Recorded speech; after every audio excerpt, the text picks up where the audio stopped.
আগামীকাল 16 ফেব্রুয়ারি সারা ভারত গ্রামীণ ভারত ধর্মঘট সফল। আগামীকাল 22 দফার দাবির ভিত্তিতে সিপিআইএম সংযুক্ত কিষাণ মোর্চার আহ্বানে 12 ঘন্টা গ্রামীণ ভারত বন্ধের ডাক দেওয়া হয়েছে। সেই বন্ধ সর্বাত্মকভাবে সফল করার জন্য আজ কৈলাস শহরে বিক্ষোভ মিছিল এবং পথসভা অনুষ্ঠিত করে সিপিআইএম। 22 দফা দাবিগুলির মধ্যে উল্লেখযোগ্য দাবি হলো সরকারি এবং বেসরকারি কৃষি ঋণ মুকুব করতে হবে, বিদ্যুৎ বেসরকারীকরণ বিল বাতিল করতে হবে, শহীদ কৃষক পরিবারগুলিকে সরকারি সাহায্য দিতে হবে, সমস্ত মিথ্যা মামলা প্রত্যাহার করতে হবে। এই দাবিগুলি সহ 22 দফা দাবিতে আগামীকালকের এই 12 ঘন্টা গ্রামীণ ভারত বন্ধের ডাক দিয়েছে সিপিআইএম সংযুক্ত কিষাণ মোর্চা। আজকের এই কর্মসূচিতে নেতৃত্ব দেন সিপিআইএম ঊনকোটি জেলা সম্পাদক কৃষ্ণেন্দু চৌধুরী, দলের অন্যতম নেতা ইউনুস মিয়া খাদিম, কৈলাসহর মহকুমা কমিটির সম্পাদক বিশ্বরূপ গোস্বামী থেকে শুরু করে অন্যান্যরা। ব্যুরো রিপোর্ট, লাল শক্তি নিউজ। আগামীকাল গ্রামীণ ভারত ধর্মঘট সফল করে সংযুক্ত কিষাণ মোর্চার ডাকে আগামীকাল গ্রামীণ ভারত ধর্মঘট। আপনারা সবাই ইতিমধ্যে জেনে গেছেন যে আগামীকাল সারা ভারতবর্ষে গ্রামীণ ভারত বন্ধ।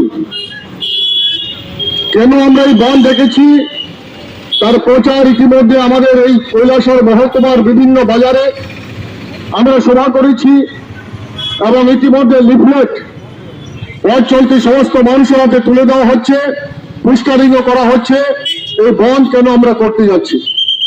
আপনারা জানেন 1991 সালের 6 জুন কেন্দ্রের প্রধানমন্ত্রী তখন নরসিংহ রাও উদারবাদী অর্থনীতি চালু করেছিলেন। আমরা সেই সময় বলেছিলাম আপনি আমাদের দেশটাকে ধ্বংসের দিকে নিয়ে যাবেন না।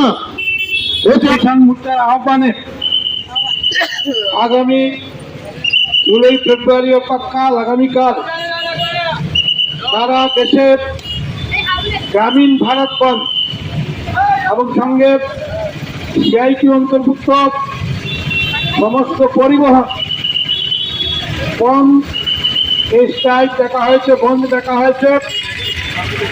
এই বন্ধ মূলত কেন্দ্রীয় সরকারের কৃষির উপর যে আক্রমণ, শ্রমিকের উপর যে আক্রমণ, এই আক্রমণের বিরুদ্ধে প্রতিবাদ জানিয়ে এই বন্ধ। আপনারা জানেন 2021 সালে 26শে নভেম্বর থেকে 2022 সালে প্রায় 380 দিন, 82 দিন কৃষকরা, 84 দিন কৃষকরা তাদের